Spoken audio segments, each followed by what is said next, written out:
Malam. Ya, silakan mau tanya apa kamu? Oh iya, Pak. Mungkin kita sama-sama dalam Kristen, Kak. Banyak sebenarnya yang mau dipertanyakan nih. Karena Mhm. kebetulan saya dari kemarin ngikutin kontennya Kakak, jadi mungkin apa yang selama ini saya pertanyakan mungkin Kakak bisa jawab ya. Iya, mau tanya apa? Yang saya mau pertanyakan Kak, begini yang banyak sekali pandangan yang mengatakan bahwa ketika kita melihat Kristus, apalagi orang-orang yang ada di luar, mereka mengatakan bahwa kenapa kalian menyembah Yesus Kristus? Bukankah Kristus itu dituhankan pada saat konsili? Nah, ini yang menurut saya ndak masuk akal sekali. Makanya banyak sekali orang-orang yang di luar sana mengatakan bahwa Yesus itu, kenapa kalian menyembah Yesus sedangkan Yesus itu dituhankan pada saat konsili? Karena pada saat itu kita mempertanyakan tentang ketuhanan dan kemanusiaannya Yesus itu sendiri, Kak. Itu saja, Kak. Pada waktu konsili itu ada di tahun berapa? Kak, konsili Nikea dan konsili apa lagi itu satu? Konsili Nikea itu tahun 325. Jadi di abad ketiga mau menuju abad keempat. Itu. Sekarang Injil Lukas itu ditulis pada tahun berapa? Di Lukas, Kak. Berapa? Saya juga kurang tahu itu, Kak. Tahun 50-an. Coba kamu baca Lukas 2 ayat 11. Kamu ada Alkitab nggak di situ? Coba buka Alkitab, terus kita patahkan klaim. Oke, silakan buka Lukas 2:11. Apa dikatakan di sana? Kamu kalau keluar dari aplikasi saya nggak bisa dengar suaramu. Sebentar, Kak. Mhm. Lukas 2:11 bunyinya apa?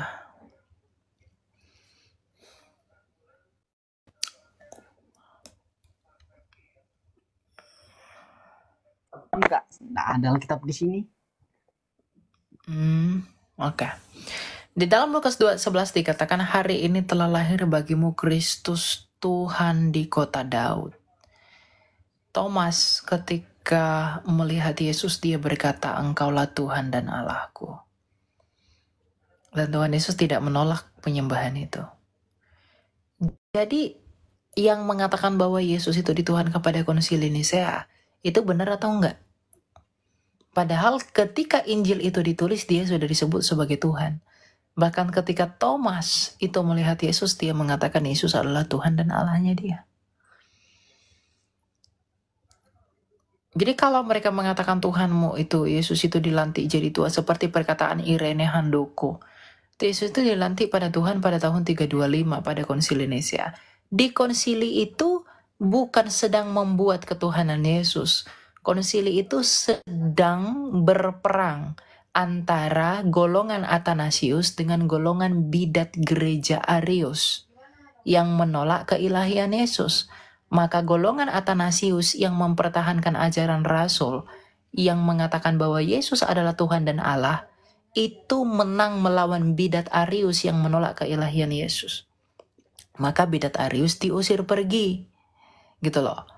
Jadi itu bukan mencetuskan tetapi menegaskan apa yang diajarkan para rasul. Jadi kalau dikatakan Yesus dilantik jadi Tuhan, itu tidak dilantik. Tetapi ditegaskan kembali apa yang diteruskan oleh bapak-bapak gereja dan para rasul. Karena ketika Injil itu ditulis pun, tadi seperti ayatnya Lukas 2 ayat 11, Yesus ketika lahir pun sudah disebut oleh malaikat sebagai Tuhan. Yesus Kristus, hari ini telah lahir bagimu Kristus Tuhan di kota Daud. Jadi kalau mereka mengatakan dilantik jadi Tuhan pada tahun 325, itu nggak benar. Gitu, karena mereka kurang literasi, tidak membaca. Kalau seandainya mereka membaca, mereka tidak akan berbicara seperti itu. Gitu. Oke.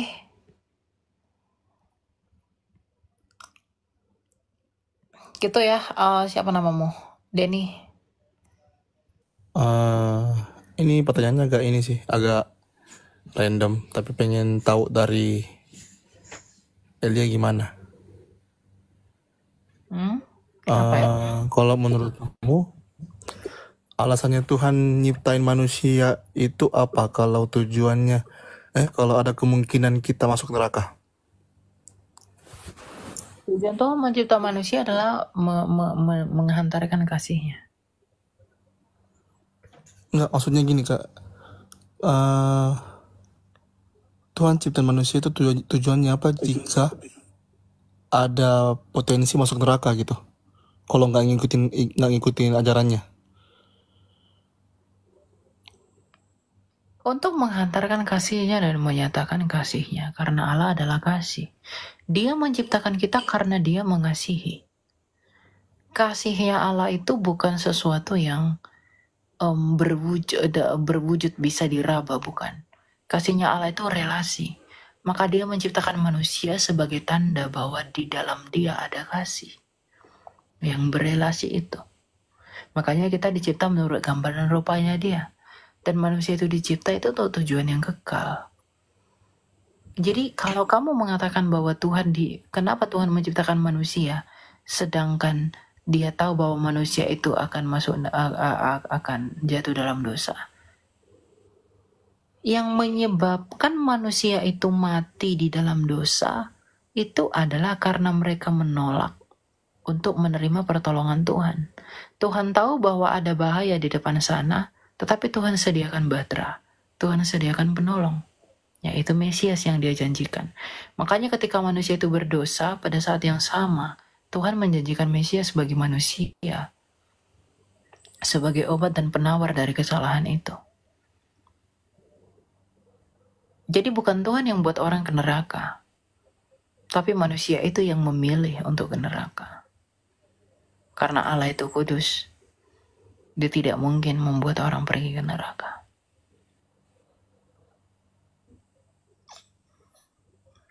Gitu. Makanya dalam Yohanes 3 ayat 16, kenapa Kristus Yesus itu diberikan bagi dunia? Karena kasihnya. Kalau dia memulihkan dunia karena kasihnya, berarti dia mencipta dunia ini juga karena kasihnya. Dan dia juga menutup dunia ini juga dengan kasihnya. Karena Allah itu kasih. Orang masuk neraka, orang-orang akan binasa, itu bukan menjadi bukti bahwa Allah itu tidak mengasihi. Tetapi itu menjadi bukti bahwa manusialah yang tidak mengasihi dia. Dengan menolak pertolongannya. Enggak sih, soalnya kan kayak pernah mikir aja. Kita kan ini manusia. Manusia kan nggak bisa lepas dari dosa nih. Kita bisa buat salah kapan aja. Kita bisa bikin dosa kapan aja. Pernah sempat mikir, kan sebelum gua lahir nih, kan aman-aman aja nih. Gua nggak tahu neraka, gua nggak tahu surga, gua nggak tahu dosa, gua nggak tahu semuanya. Kenapa? Kan gua nggak minta dilahirin juga. Kenapa pas gua dilahir? Yang pengen kamu dilahirkan Tuhan atau orang tuamu? Yang pengen kamu ada itu Tuhan atau orang tuamu? Orang tua atas izin Tuhan. Berarti kamu ada karena keinginan Tuhan atau karena keinginan orang tuamu? Keinginan orang tua, tapi atas izin Tuhan. Lalu kenapa kamu menyalahkan Tuhan? Gak menyalahkan Tuhan, cuman kayak berpikir aja kenapa kayak kita dibuat ada, tapi kita punya peluang untuk dimasukkan neraka gitu loh. Kenapa kamu dibuat ada tapi punya peluang masuk neraka? Kamu ada kan bukan karena Tuhan yang paksa kamu ada. Emang Tuhan itu membuat manusia Adam dan Hawa itu sejak semula ada itu untuk berdosa? Apakah dia menempatkan kejahatan itu sedemikian rupa sehingga mereka menjadi berdosa? Kan tidak. Dan manusia pun tidak pernah dicipta seperti robot. Saya tidak tahu apa-apa nih, lalu saya dilahirkan. Yang pengen kamu dilahirkan itu kan orang tuamu. Harusnya orang tuamu yang bertanggung jawab mengenai bagaimananya kamu. Dan hal yang harus kamu tuntut pertama kali adalah orang tuamu. Atau bahkan lebih jauh adalah nenek moyangmu, Adam dan Hawa. Apakah Tuhan menempatkan mereka di tempat yang buruk? Tidak. Tapi kenapa mereka bisa menyeleweng? Karena mereka tidak mengasihi Allah. Tuhan menciptakan manusia menurut kasih-Nya, tetapi manusia tidak mau mengasihi Dia kembali. Ketiadaan kasih itulah yang membuat mereka akhirnya jatuh ke dalam dosa. Ketiadaan kasih manusia itulah yang membuat mereka akhirnya jatuh ke dalam dosa dengan memberontak dan tidak taat kepada Allah. Tapi bukannya Tuhan tahu ya, sebelum Tuhan, ini kan Tuhan kan maha tahu nih. Tuhan tahu, tapi apakah pengetahuan Tuhan itu menjadi dasar penentuannya? Apakah pengetahuan Tuhan menjadi dasar penetapannya?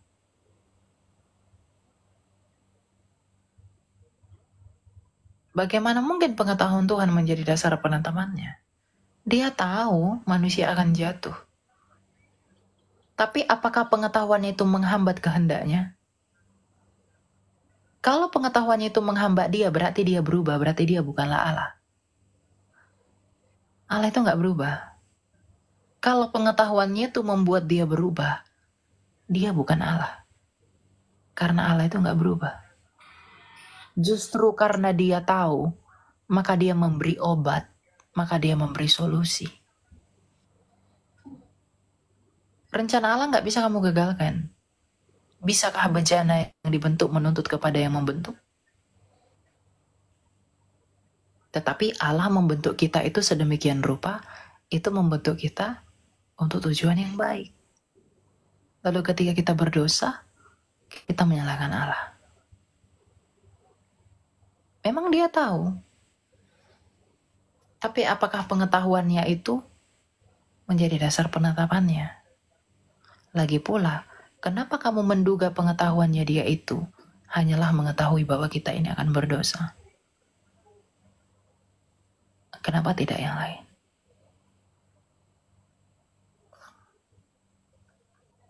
Dia tahu segala sesuatu, tapi bukan pengetahuannya itu yang jadi dasar penetapannya. Makanya Allah satu-satunya Allah di dunia ini, satu-satunya Allah di semesta ini yang seperti Allah di kekristenan itu tidak ada. Karena Allah di kekristenan itu tahu bahwa manusia itu akan jatuh dalam dosa, maka di dalam pengetahuannya itu dia menyediakan solusi dan obatnya. Dia tahu bahwa manusia itu akan mati, maka dia menyediakan penolong. Maka dia menyediakan Mesias, yaitu Yesus Kristus. Yang lain, Tuhan tahu. Tapi apa yang mereka sediakan? Mereka hanya mengutus nabi-nabi yang bahkan mati dan tidak bangkit kembali. Kematian yang tertimpa kepada manusia itu digantikan oleh kematian Kristus yang datang dari Allah. Agar setiap orang yang percaya kepadanya tidak binasa, melainkan beroleh hidup yang kekal. Artinya di dalam pemulihan melalui Yesus Kristus, tujuan Allah yang sejak semula menciptakan manusia untuk tujuan yang kekal, itu dipulihkan dan dikembalikan di dalam Kristus. Jadi di manakah ketidakadilan Allah dalam hal ini? Mungkinkah kamu menuntut Allah tidak adil di dalam kebodohan kita? Bukankah kita yang bodoh menolak tangan Allah? Jadi kamu tidak ada alasan mengatakan bahwa Allah itu tidak adil. Lalu mengapa kamu tidak punya alasan? Kenapa? Karena kamu tahu kamu berdosa dan kamu tahu bahwa kamu sudah diberi obat, yaitu Yesus Kristus. Maka ketika kamu tahu dan sadar bahwa kamu berdosa, maka datanglah kepada Kristus itu yang adalah obat dan solusi dari masalahmu itu. Dia tidak hanya tahu ada masalah tapi tidak menyediakan solusi. Dia tahu ada masalah, tetapi di dalam pengetahuannya itu dia menyediakan penawarnya. Seharusnya kamu tidak bertanya seperti itu. Justru seharusnya kamu bersyukur. Saya bersyukur bahwa saya tahu saya berdosa. Saya bersyukur Tuhan tahu bahwa saya akan berdosa, tapi dia menyediakan penolong bagi saya. Kenapa tidak berpikir begitu daripada selalu menuntut Allah? Kenapa engkau memandang Allah sebagai lawannya bukan sebagai temannya? Terus gimana Kak yang orang yang sama sekali nggak pernah dengar soal Yesus? Mereka akan dihakimi menurut hati nurani mereka. Kristus akan menelanjangi apa yang ada tersembunyi dan yang tidak tersembunyi dalam hati mereka. Roma 2 ayat 11 dan 16. Akan dikatakan bahwa oleh hati nurani mereka yang ada di dalam hati mereka itulah mereka akan dibenarkan, dan oleh karena itu mereka akan dipersalahkan. Hati nurani mereka itulah akan menentukan mereka itu siapa. Itu untuk membuktikan bahwa hukum itu Tuhan tanamkan ke dalam hati setiap orang. Disitulah keadilan Allah. Tapi bukannya ini ya, hati nurani itu kan asal apa ya? Berasal dari pengajaran apa yang kita dapatkan dari kehidupan orang-orang sekitar kita. Ya, Karena saya pernah lihat bahkan ada satu daerah itu, satu pulau itu yang mungkin bukan di Indonesia, mungkin di luar ya, yang dia membunuh itu dia nggak anggap bersalah membunuh. ya kalau hati nuraninya mengatakan membunuh itu tidak bersalah, dan ketika dia membunuh, maka Kristus akan membenarkan dia dan tidak menyalahkan dia. Kalau memang itu tuntutan hati nuraninya, ya itu Tuhan tidak akan mempersalahkan dia. Tapi kalau dia melanggar hati nuraninya, dia akan dipersalahkan. Dia akan dihakimi. Esensinya di situ. Kalau bagi dia membunuh itu tidak salah, menurut hati nuraninya ya, bukan kebohongannya ya, karena dia belum pernah mendengar hukum. Ya dia akan dihakimi menurut hati nuraninya itu.